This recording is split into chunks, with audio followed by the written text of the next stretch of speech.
Je ne sais pas si vous vous souvenez, mais il y a 26 mois comme aujourd'hui, Powell avait pivoté. Pivoté. En gros, il est passé du méchant faucon qui veut monter les taux pour freiner l'inflation à la gentille colombe qui va peut-être baisser les taux pour soutenir l'économie. Depuis, le monde merveilleux de la finance a mis au point sa stratégie. On achète parce que la Fed, elle va baisser les taux. Au début de 2024, on attendait jusqu'à 12 baisses de taux, souvenez-vous. Ça s'est jamais produit. Mais peu importe. Les marchés se sont toujours bien tenus et sont restés en mode bullish attitude en comptant sur le fait que la Fed allait baisser les taux. Ça plus l'IA, bien sûr, et l'envolée des Mag 7. Finalement, si on réfléchit un peu, il n'y a pas eu tant de baisses de taux que ça depuis le pivot de la Fed. Mais le S&P 500, lui, il a quand même pris 67% depuis fin octobre 2023. Et puis, fast forward, nous voici en décembre 2025 à faire des incantations pour une nouvelle baisse des taux qui devrait nous permettre de continuer la hausse encore et encore. Parfois, vu sous cet angle, ça paraît un peu léger comme stratégie, mais force est de constater qu'entre les attentes que nous avions à la fin 2023 et ce qu'on a obtenu de la Fed depuis, le grand écart était plutôt massif, mais le résultat plutôt positif. Bref, tout ça pour vous dire qu'aujourd'hui, demain et mercredi matin, on va se passer la pommade dans le dos et tergiverser dans tous les sens pour se répéter encore et encore le même mantra, la Fed, elle va baisser les taux. Bienvenue dans ce Morning Bull Live, bienvenue dans un monde où l'on ne vit que par et pour le meeting de mercredi soir. Je suis Thomas Veillet et nous sommes le 8 décembre 2025.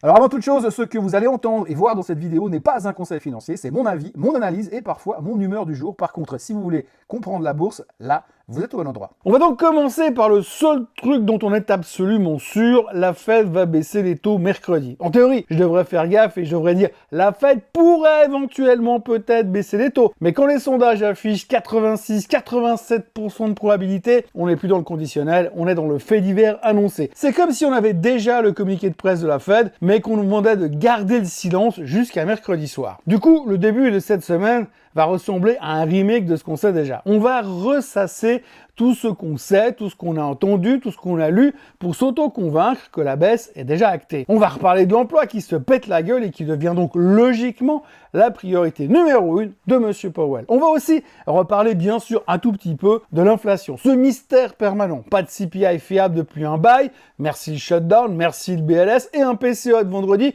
qui montre que les prix ne ralentissent pas tant que ça, mais comme c'était plus ou moins dans les attentes ou moins pire que prévu, eh bien tout le monde trouve ça carrément formidable.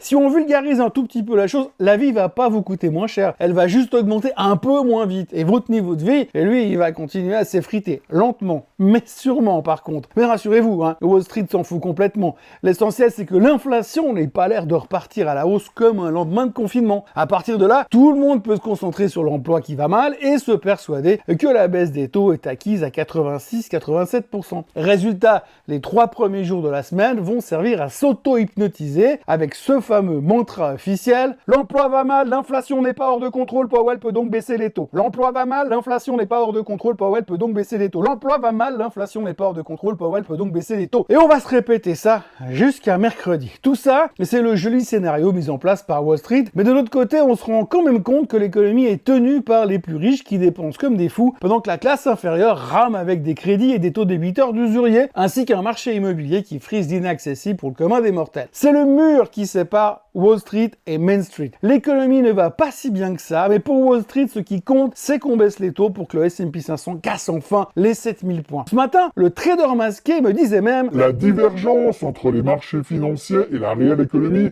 est une des signatures que seuls certains traders arrivent à exploiter complètement. Jusqu'au jour où la réalité de ce qui se passe au-delà du fameux mur qui sépare Wall Street de Main Street s'écroule.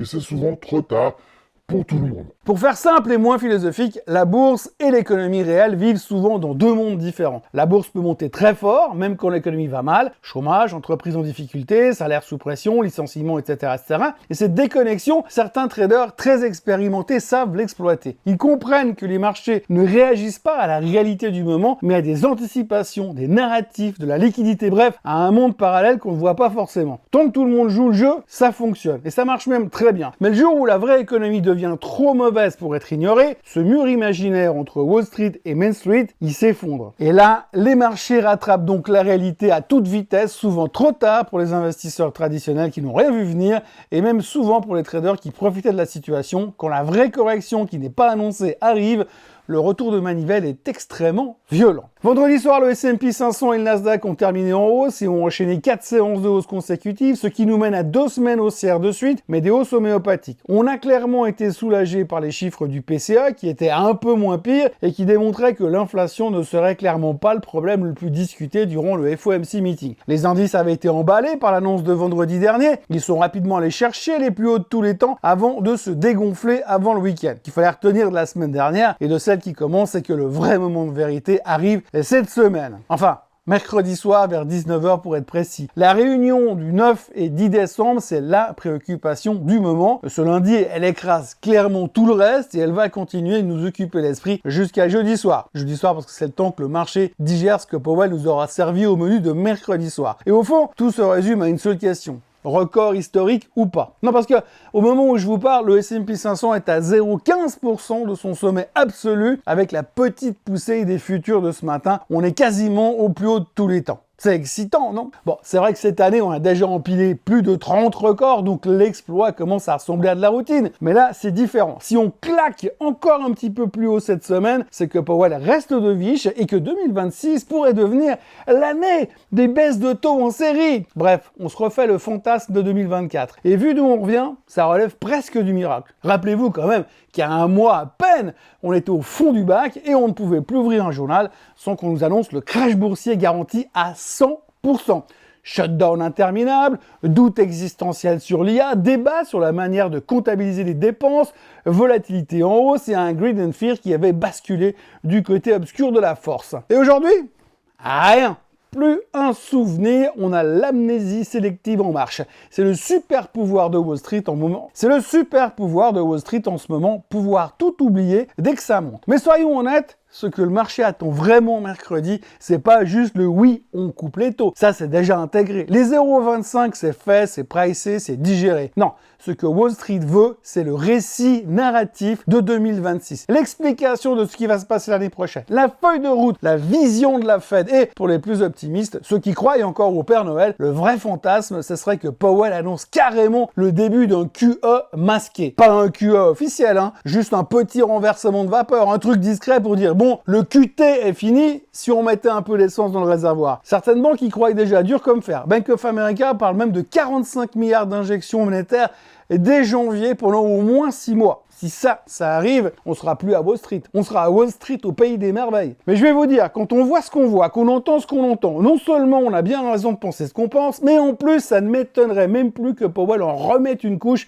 pour faire plaisir à Wall Street et au bon président Trump. En tous les cas, si la Fed nous sort un truc pareil, ce dont je doute fortement, vu qu'il y a encore 2 semaines, on parlait carrément d'une pause dans la baisse des taux, ce serait pour le marché l'équivalent d'une injection d'adrénaline en intraveineuse, et je ne voudrais pas être là quand l'agence antidopage viendra demander un échantillon de sang pour faire des tests. Ça serait aussi la confirmation officielle que la Fed est toujours notre meilleur ami, et peut-être même que le Bitcoin arrêterait de déprimer le week-end en liquidant tous les traders en levier.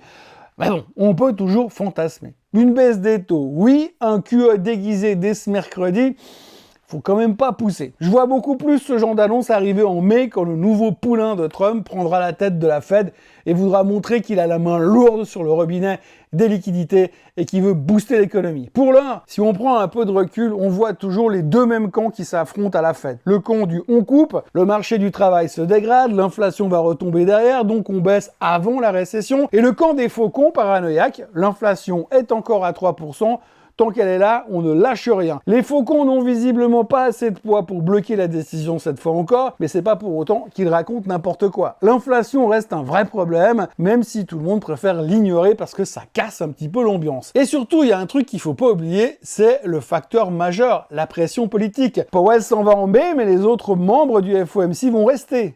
Et si tu évitais que ta vie devienne un enfer sous Trump, eh bien, tu tends un minimum l'oreille en direction de la Maison-Blanche. Bref, mercredi, la Fed coupera les taux. D'ici là, on va remplir le vide comme on peut, brasser de l'air, monter les micro-mouvements inutiles et se raconter des histoires pour passer le temps. On va dire tout et son contraire, en espérant que quelque part, il y ait un petit bout de vérité qui traîne. Mais au final, ça restera quand même clairement pile ou face. La seule indication à peu près tangible qu'on a aujourd'hui, c'est que les options price déjà plus 1,3% sur le S&P 500 dès mercredi soir. Ça ne veut strictement rien dire, sauf que le marché est dans un optimisme béat en attendant la décision de la Fed. En Asie, même ambiance.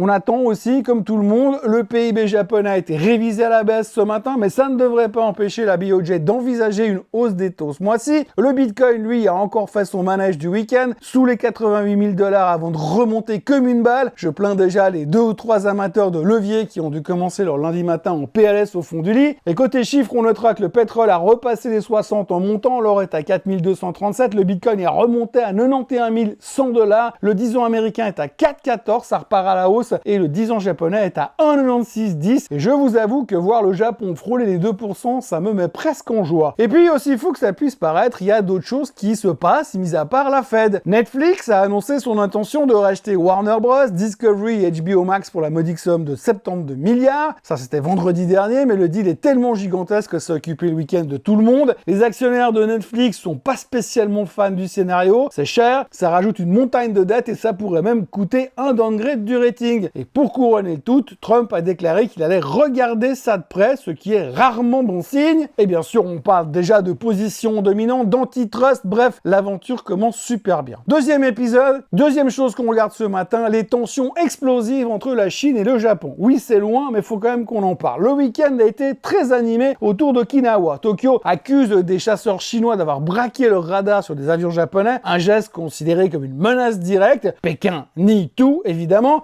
Le Japon parle d'actes dangereux, dépose plainte officielle et promet une réponse résolue mais calme. La Chine réplique en affirmant que ce sont les Japonais qui ont harcelé ses forces pendant des exercices près du détroit de Miyako. Tout ça dans un climat où Taïwan reste au cœur des tensions. On n'avait pas vu un incident aussi sérieux depuis des années. Tokyo rappelle même qu'une attaque chinoise sur Taïwan pourrait entraîner une réaction militaire japonaise. Et pendant ce temps-là, Trump reste silencieux. Pékin a envoyé un message très clair, plus d'une centaine de navires déployés dans la zone, histoire d'appuyer son propos. Taïwan, elle, regarde tout ça en serrant les dents et dénonce une stratégie d'intimidation et de guerre psychologique. La mer de Chine orientale redevient donc un plateau de jeu hautement inflammable, où chaque blip de radar peut faire basculer l'équilibre. On n'avait vraiment pas besoin de ça pour se compliquer la semaine, mais au moins, ça détourne un tout petit peu l'attention de la Fed. Voilà où on en est, une salle d'attente gigantesque avec une musique lancinante de 3 notes qui tourne en boucle, où tout le monde compte les heures avant mercredi soir, comme si Powell allait changer nos vies. On peut analyser, spéculer, psychoter, mais au final, tout se jouera en 10 secondes au détour d'une phrase lors de la conférence de presse. Alors oui, on fait semblant de parler du Japon, de Netflix, de la Chine, du Bitcoin, mais soyons honnêtes, le seul personnage principal de cette semaine, c'est Jérôme Powell, et tout le reste, c'est du pipeau. Mercredi soir, 19h, soit on passe les 7000, soit on se prend une claque. Entre-temps, on reprend ce vieux magazine qui traîne sur la table de la salle d'attente, et on fait semblant de s'intéresser au dernier régime de l'été 2021, qui est censé changer notre silhouette en 3 jours. Mais en fait, on sait que la fin de l'année se joue dans les couloirs de Washington, et mercredi soir, on saura. N'oubliez pas de vous abonner à la chaîne Suisse Côte en français, de liker cette vidéo, de la partager, de la commenter, et moi je vous retrouve demain pour vous raconter plus ou moins la même chose, mais différemment. Allez, bonne journée, bye bye. Ce contenu est informatif et éducatif destiné aux personnes connaissant les marchés financiers. Il ne constitue pas un conseil en investissement, juridique ou fiscal. Le trading et l'investissement comportent des risques, notamment la perte de capital. Les CFD et actifs numériques sont volatiles et ne conviennent pas à tous. Swissquote décline toute responsabilité quant à l'exactitude du contenu ou aux pertes liées à son usage. Produits et services disponibles selon la législation en vigueur.